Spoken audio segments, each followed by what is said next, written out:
In this video, first I'll show you a sample teacher page on the ithacacitieschools.org website, and then I'm going to teach you how to add your own pages. So first, to see the sample page we've built on the Bell Sherman page with our test teacher, who's Jenny Bisha. I can find that page by going to the teacher pages on the Bell Sherman website, and I see Ms. Bisha's name.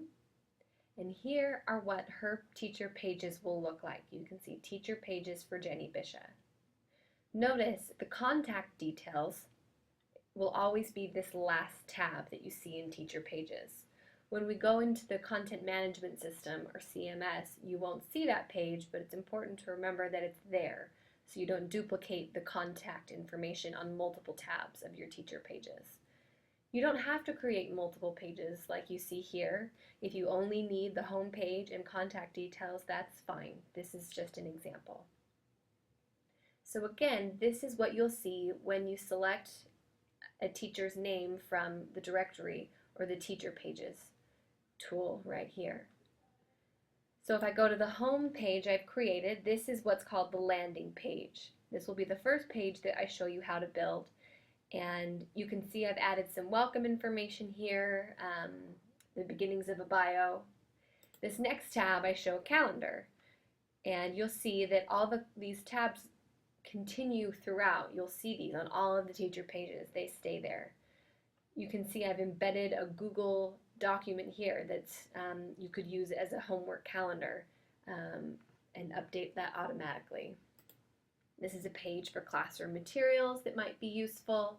This next page is the newsletter, and I've built in so that it will hyperlink to an external page. So if I click that, I've preloaded it so it takes me to a newsletter, so that I don't have to build a whole page for it, but I could, of course. That's just something that we can do.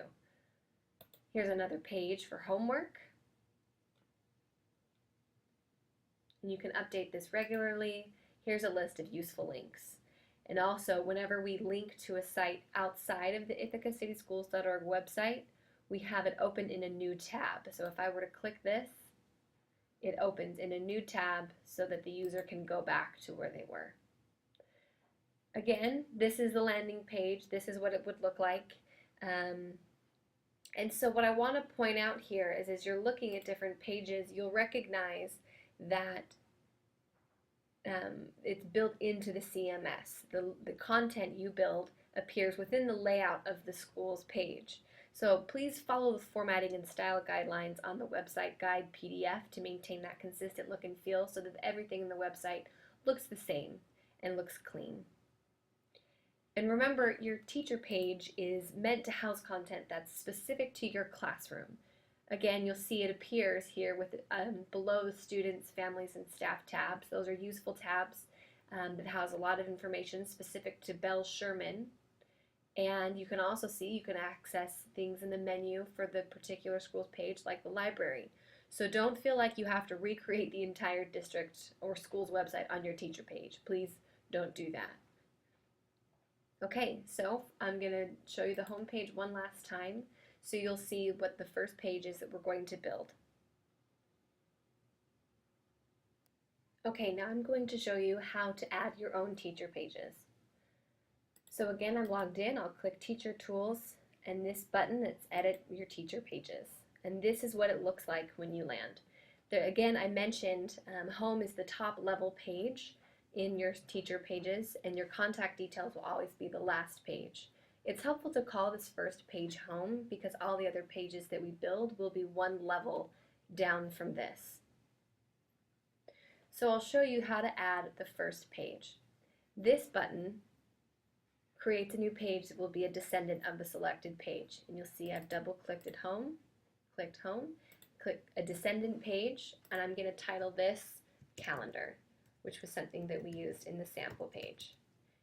The short name can't have any spaces, so it's fine to make this calendar, but if it was a two-word page title, I would have added a dash instead of a space.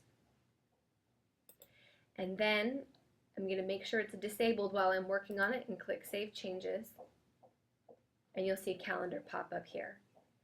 And for the sake of practice right now, I'm going to build the other 4 pages that we built in the sample page. So from calendar, I'm going to add a homework corner page So this will create a page next to calendar,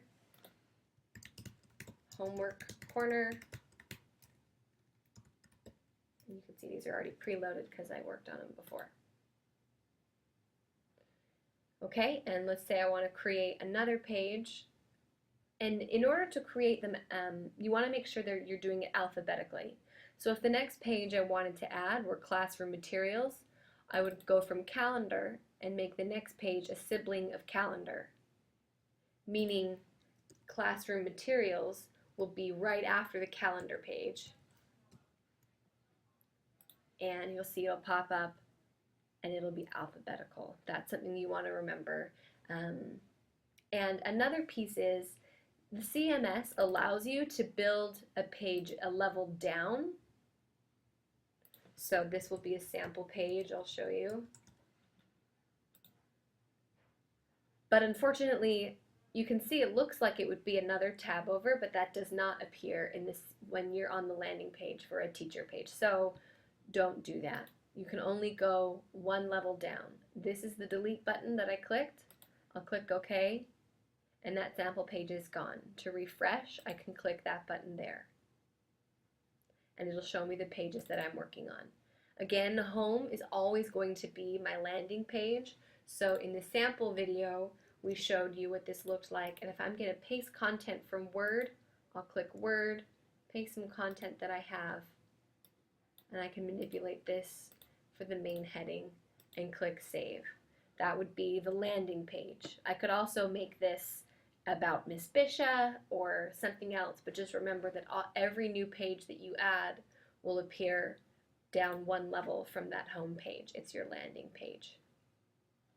You can also create a page that redirects somewhere.